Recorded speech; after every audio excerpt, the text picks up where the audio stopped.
Hello दोस्तों, कैसे हैं आप लोग? उम्मीद है सभी भाई अच्छे ही होंगे। दोस्तों, सबसे पहले मैं आप लोगों को बसंत पंचमी की बहुत-बहुत बधाई देना चाहता हूँ। और दोस्तों, आज का जो हमारा टॉपिक होगा, जैसे कि मैंने पिछले वीडियो में बताया था कि अगली वीडियो में मैं बहुत ही बेहतरीन टॉपिक के साथ, और जैसा कि हमारे चैनल का नाम ही है ज्ञान केंद्र, तो ज्ञान से जुड़ा हुआ बात लेके आपके सामने आऊँगा। तो दोस्त, आज का जो हमारा टॉपिक होगा वो होगा महाकुंभ के नाम पे हमारे सनातन धर्म का मजाक बनाया जो जा रहा है, उस विषय पे आज हम लोग बात करने वाले हैं। तो दोस्तों, मैं आपको बता दूं कि अभी आप लोगों को पता ही होगा कि प्रयागराज में महाकुंभ का आयोजन किया गया है। महाकुंभ आस्था का पर्व है हमारा, और सनातन धर्म का एक बहुत ही महत्वपूर्ण पर्व माना जाता है। इस चीज़ को हम लोग बहुत ही गर्व के साथ महसूस करते हैं, देखते हैं, समझते हैं। और महाकुंभ जाने के बाद बहुत सारी बातें, बहुत सारी ज्ञान की चीज़ें जो है वो हमें सीखने के लिए मिलती है। लेकिन इस बार का जो महापर्व, जिसको हम लोग कुंभ के नाम से जानते हैं, वो जो मनाया जा रहा है इस बार, तो उसमें डिजिटल कुंभ उसका नाम दिया गया। डिजिटल कुंभ का क्या मतलब? यही मतलब होता है कि आप नंगे गंगा में स्नान करें अपना बाथरूम बना के, या फिर इसको बोला जाता है कि कहीं से भी किसी को भी उठा के महामंडलेश्वर का पद दे दिया जाए। या इसको मानते हैं कि जो कल तक नाच रही थी, आज अचानक से बाबा का भेष धारण करके एकदम से बाबा बन गई, और फिर अगले ही दिन उसको बाबा से हटा भी दिया गया। मतलब ये क्या है? राजनीतिक चल रहा है, या हमारा धर्म एक राजनीतिक बन के रह गया है, या फिर धर्म को धर्म के हिसाब से हमारे जो धर्म के ठेकेदार हैं, महामंडलेश्वर हैं, या मैं खासकर निरंजनी अखाड़ा के जो पीठाधीश्वर हैं, उनके बारे में बोल रहा हूँ कि आखिर उन्होंने ऐसा गंदा मजाक क्यों किया। सबसे पहले आईआईटीएन बाबा, जो आप लोग जानते ही होंगे, आईआईटीएन बाबा के नाम से इस बार महाकुंभ में एक व्यक्तित्व बहुत ही प्रसिद्ध हुआ है, उसको भी आप लोग जानते होंगे।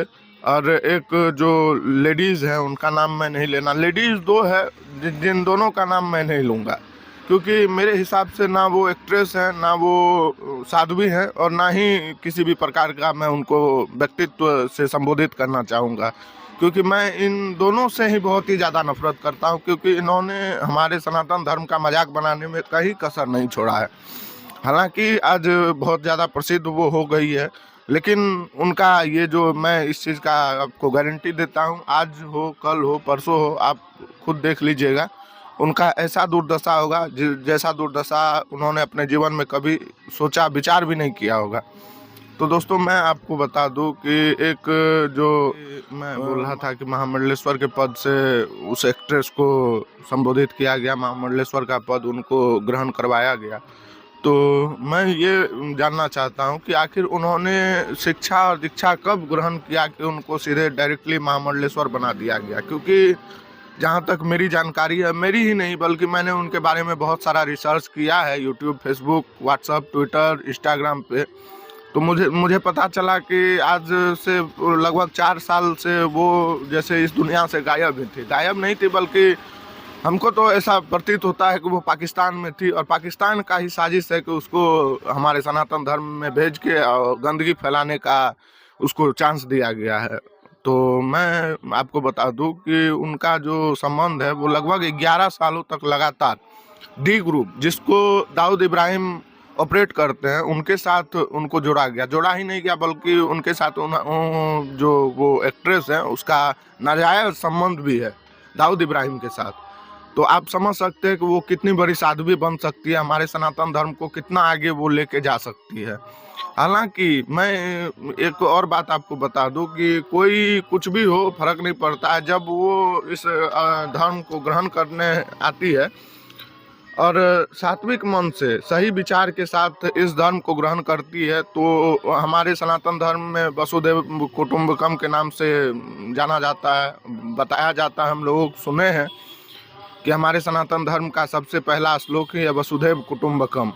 तो वो आ सकती है, कोई दिक्कत नहीं है, लेकिन मेरा मन ये कहता है कि ज़रूर उनके पीछे कुछ ना कुछ बहुत लंबी साजिश है, इसलिए मैं उनका विरोध करता हूँ, और बहुत सघनता के साथ उनका विरोध मैं करता हूँ। और मैं इस चीज़ को मानता हूँ कि वो इस पद के लायक तो थी ही नहीं, और अगर थी तो फिर उनको हटाया क्यों गया? कल खबर आया कि ममता कुलकर्णी जी, चलिए अब नाम भी ले लूँ, ममता कुलकर्णी जी को महामंडलेश्वर पद से हटा दिया गया है। तो मैं जानना चाहता हूँ कि आखिर अगर उनके अंदर नॉलेज था महामंडलेश्वर बनने का, तो उनको हटाया क्यों गया? और अगर नॉलेज नहीं था तो उनको बनाया क्यों गया? आखिर क्या रीज़न हो सकता है? सबसे बड़ा रीज़न मुझे लगता है कि पैसा का ही होगा, उन्होंने पैसा दिया होगा।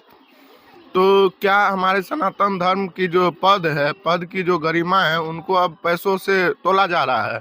इसका तो साफ मतलब यही है कि पैसों से तोला जा रहा है, तभी तो उनको डायरेक्ट महामंडलेश्वर बनाया गया। नहीं तो ऐसे तो महामंडलेश्वर ने पहले शिष्या बनती, कुछ शिक्षा ग्रहण करती, उसके बाद बनाया जाता तो हमें समझ में भी आता, लेकिन उनको तो डायरेक्ट महामंडलेश्वर का उपाधि दे दिया गया। और चलिए अब दूसरा पहलू मैं आपको बता दूं, एक और हर्षा रिछारिया के नाम से एक व्यक्तित्व और बहुत ज़्यादा प्रसिद्ध हुआ शुरुआती दौर में। फिर उनका डिमोशन भी चालू हो गया था, क्योंकि झूठ ज़्यादा दिन तक चलता नहीं है। सच्चाई जो है वो बहुत लंबे समय तक चलता है और चलता ही रहता है, लेकिन झूठ जो है उसका आयु बहुत कम होता है। तो जैसा कि हर्षा रिछारिया, इससे पहले आप लोग जानते ही होंगे कि बॉलीवुड में एक अपना शो करती थी, जो भी करती थी बहुत बेकार करती थी। तो वो भी हमारे सनातन धर्म में आई, उनको भी बहुत अच्छा पद मिला। हमारे जो निरंजनी अखाड़ा के पीठाधीश्वर हैं, जिनको आप लोग देख के बहुत सम्मान के साथ, मैं उनको बिल्कुल भी सम्मान के साथ नहीं देखता हूं, क्योंकि उन्होंने हमारे जो सनातन धर्म है उनको नीचे दिखाने का कोई भी कसर वो भी नहीं छोड़े हैं। हालांकि इससे पहले जो मैंने बताया था ममता कुलकर्णी के बारे में, वो किन्नर अखाड़ा की महामंडलेश्वर बनी थी, जिसको लक्ष्मी नाम की एक किन्नर थी जो उनको पद ग्रहण करवाई थी। और मैं आपको ये भी बता दूं कि लक्ष्मी को भी महामंडलेश्वर के पद से हटा दिया गया, और ममता कुलकर्णी जी को तो महामंडलेश्वर के पद से हटा ही दिया गया है। तो आज वो दोनों को निष्कासित कर दिया गया है किन्नर अखाड़ा से। दूसरी बात, जो हर्षा रिछारिया है वो निरंजनी अखाड़ा के जो पीठाधीश्वर है, वो उनकी शिष्या वो है। तो मैं ये जानना चाहता हूँ, जो शिष्या बस कुछ दिन पहले अपनी नकली जटा के साथ आई, नकली हर चीज़ उसका नकली, आँख नकली, कान नकली, जटा नकली, फेस नकली, स्माइल नकली, हर चीज़ नकली, वो खुद भी एक नकल ही है किसी की।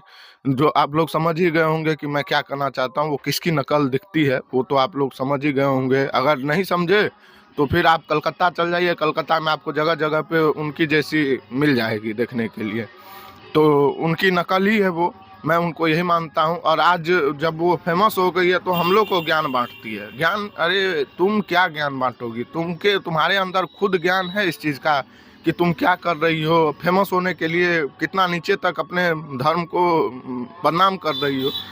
तो मैं खैर उनको क्या मैं ज्ञान दूँ, उनके अंदर समझ नाम की कोई चीज़ है नहीं। भैंस के आगे बीन बजाने जैसा होगा उनके बारे में कुछ बोलना। तो मैं आपको ये बता दूँ, मैं अपने जो गुरुदेव हैं, जिनको हम लोग सम्मान के साथ देखते थे, सम्मान के नज़र से देखते थे, जब भी उनका फोटो भी आता था तो हम लोगों का सम्मान में सर झुक जाता था।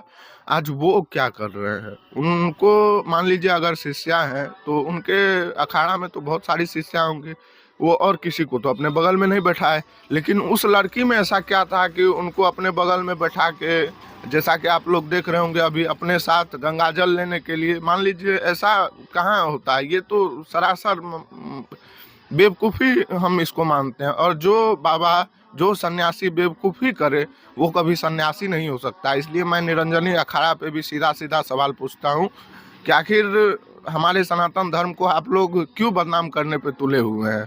और मैं इस चीज़ को जानना चाहता हूँ कि आज उनको निरंजनी अखाड़ा से क्यों निकाला गया? अगर उनको निकालना ही था तो आप लोगों ने पहले पूर्ण जानकारी क्यों नहीं लिया उनके बारे में अपने अखाड़ा में उनको लेने से पहले? और चलिए, आप अगर उनको अपने अखाड़ा में ले भी लिए तो उनको अपने बगल में बैठाने का, अपने साथ हर जगह ले जाने का आपको क्या आवश्यकता था? अगर आप उनको हर जगह अपने साथ ले गए, आपको उनके अंदर में सच्चाई दिखी, तो फिर आपने उनको हटाया क्यों निरंजनी अखाड़ा से? मैं आपसे ये सवाल पूछता हूँ, आपसे ये चीज़ जानना चाहता हूँ। आखिर अगर आप तक मेरा ये वीडियो पहुँचे तो ज़रूर आप निरंजनी अखाड़ा के जो पीठाधीश्वर जी महाराज जी हैं, वो इस चीज़ को ज़रूर बताएं कि आखिर आपने उनको क्यों अपने अखाड़ा में आने दिया? अगर आने दिया तो फिर हटाया क्यों?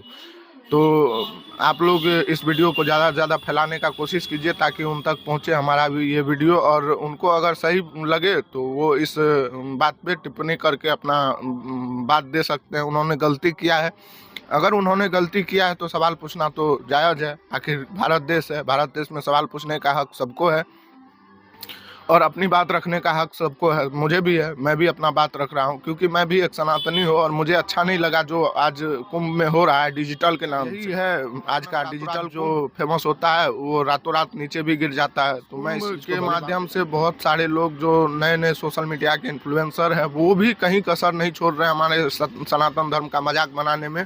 कोई जाके बाबा से चिमटा चिमटा पिटा रहा है, कोई फट्टी से मार खा के मुँह कान तोड़वा रहा है। तो आखिर ये सब क्यों चल रहा है? आखिर इन सब चीज़ों का हमारे धर्म में, हमारे महाकुंभ महापर्व में इन सब चीज़ों का क्या आवश्यकता है? तो दोस्तों, अगर आपको मेरी वीडियो पसंद आई तो वीडियो को लाइक सब्सक्राइब चैनल को ज़रूर कर ले और इस वीडियो को आगे फैलाने का कोशिश करें ताकि जो भी हमारे नए इन्फ्लुएंसर हैं उनके समझ में भी बात आए, और जो भी ये नई नई एक्ट्रेस बनने के लिए जो आ रही है नंगी पुंगी होके एकदम से गंगा जी में स्नान कर रही है, फेमस होने के लिए अपने बदन पे कपड़ा नहीं डालती है, उनके समझ में भी ये बात आए कि हम लोगों को फेमस होने के लिए मेहनत करना पड़ता है। और मेहनत कैसे किया जाता है? अपने कपड़ा को उतार के फेमस नहीं हुआ जा सकता। अगर आप होते भी हैं तो बहुत ज़्यादा दिन तक नहीं टिक पाएंगे, और अगर आप मेहनत करते हैं तो लंबा समय चलेंगे। तो दोस्तों, मेहनत करना सीखिए, रातों रात अमीर बनने के बारे में बिल्कुल भी मत सोचिए। और अगर आपको वीडियो पसंद आई तो लाइक चैनल को सब्सक्राइब ज़रूर कर ले।